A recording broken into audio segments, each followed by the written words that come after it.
আজ আমরা আলোচনা করছি বাংলা সাহিত্যের একটা মাইল ফলক নিয়ে, বিভূতিভূষণ বন্দ্যোপাধ্যায়ের পথের পাঁচালী। হ্যাঁ, একটা নীলাবত বই।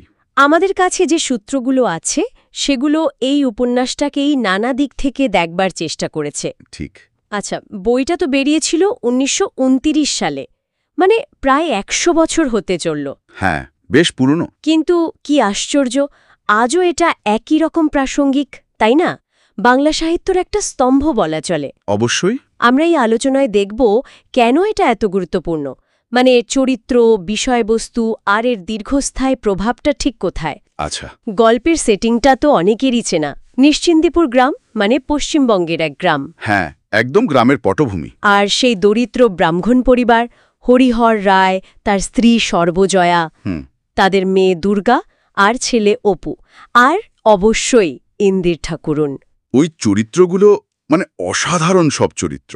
ঠিক, অপুর চোখ দিয়েই তো আমরা মূলত গল্পটা দেখি, ওর বেড়ে ওঠা, ওর জগৎটাকে চেনা। হ্যাঁ, তবে এটা তো শুধু একটা পরিবারের গল্প নয়, তাই না? সূত্রগুলোও সে কথাই বলছে। ঠিক, কি বলছে? বলছে যে এটা আসলে ওই সময়ের গ্রামীণ জীবন, প্রকৃতি, দারিদ্র্য আর তার মধ্যে মানুষের যে সম্পর্কগুলো, সেগুলোর একটা মানে খুব গভীর ছবি। এর আসল শক্তি হল এর বাস্তবতায়, মানে যেভাবে জীবনটাকে লেখক দেখিয়েছেন আর অনুভূতির যে সূক্ষ্ম বুনন সেটা।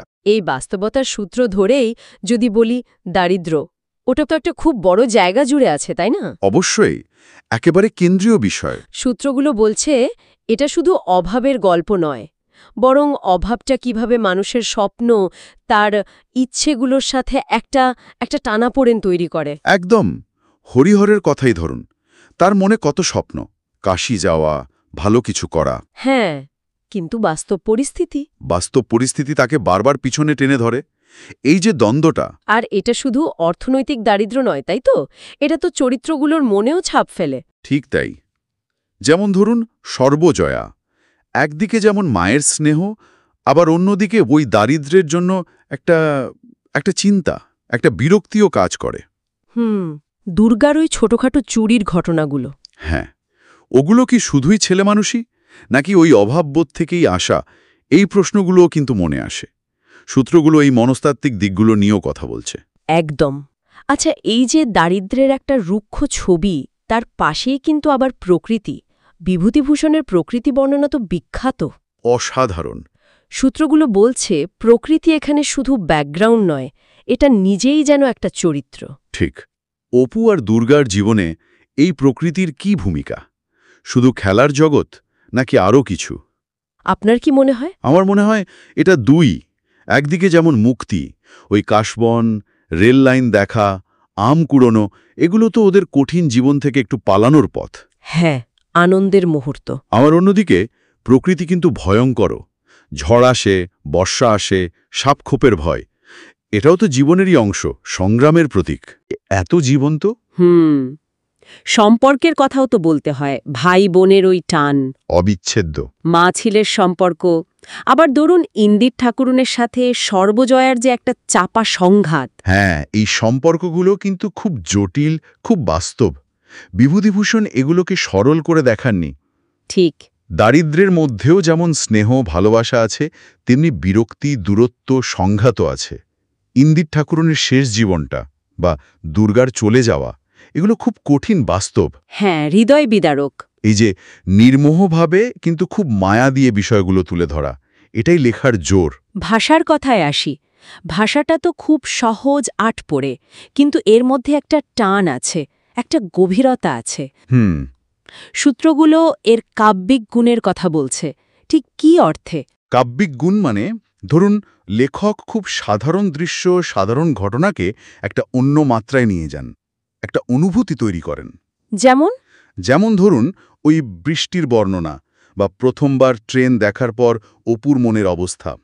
শব্দ দিয়ে, উপমা দিয়ে এমনভাবে ছবি আঁকেন যেন চোখের সামনে দেখতে পাই, মনে গেঁথে যায়। মানে ভাষা সহজ, কিন্তু এর ভেতরের ব্যঞ্জনাটা গভীর। একদম। ছোট ছোট ডিটেলস, খুব ইন্দ্রিয়গ্রাহ্য বর্ণনা, এগুলোই ওই কাব্যিকতার জন্ম দেয়। সাহিত্য হিসেবে এর স্থানটা কোথায়? মানে বাংলা সাহিত্যে বা বিশ্ব সাহিত্যে? দেখুন, এর সবচেয়ে বড় অবদান হল খুব সাধারণ মানুষের জীবনের মধ্যেও যে একটা মহাকাব্যিক ব্যঞ্জনা থাকতে পারে, যে চিরন্তন সৌন্দর্য থাকতে পারে, সেটা দেখানো।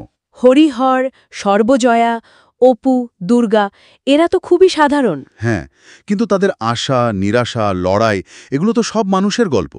এখানেই এর আবেদনটা চিরকালীন।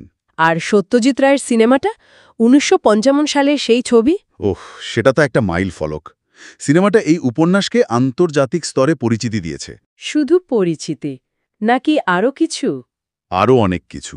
উপন্যাসের যে আত্মা, যে কাব্যিকতা, যে মানবিক আবেদন, সেটাকে সত্যজিৎ রায় পর্দায় জীবন্ত করে তুলেছেন। অনেকেই হয়তো বইটা পড়েননি, কিন্তু সিনেমাটার মাধ্যমে পথের পাঁচালীর জগতে ঢুকেছেন। হ্যাঁ, এটা ঠিক। সাহিত্যের সফল চলচ্চিত্র রূপায়ণের অন্যতম সেরা উদাহরণ। নিঃসন্দেহে বিশ্বজুড়ে স্বীকৃত। তাহলে আলোচনার শেষে এসে আমরা বলতে পারি পথের পাঁচালীর আবেদনটা আজও অমলিন, কারণ এটা খুব সৎভাবে জীবনের গল্প বলে। একদম। ওই যে সংগ্রাম, সম্পর্ক, প্রকৃতির সাথে একাত্ম হওয়া আর সবকিছু একটা শিশুর সরল চোখ দিয়ে দেখা, এই অনুভূতিগুলো তো সার্বজনীন। ঠিক। আর সাধারণের মধ্যেই অসাধারণকে খুঁজে পাওয়ার যে ক্ষমতা, সেটাই তো কালজয়ী সাহিত্যের পরিচয়। পথের পাঁচালী সেটারই একটা সেরা উদাহরণ। আলোচনাটা শেষ করার আগে একটা ভাবনা উস্কে দিতে চাই। বলুন। ভাবুন তো, প্রায় ১০০ বছর আগের বাংলার একটা গ্রামের কিছু সাধারণ দরিদ্র মানুষের গল্প আজকের দিনে দাঁড়িয়েও এত ভিন্ন সংস্কৃতিতে, ভিন্ন সময়েও কেন আমাদের এতটা নাড়া দেয়? গভীর প্রশ্ন। কোন সেই চিরন্তন মানবিক সত্যের কথা বিভূতিভূষণ বলে গেছেন, যা আজও আমাদের ছুঁয়ে যায়? এটা নিয়ে ভাবা যেতে পারে।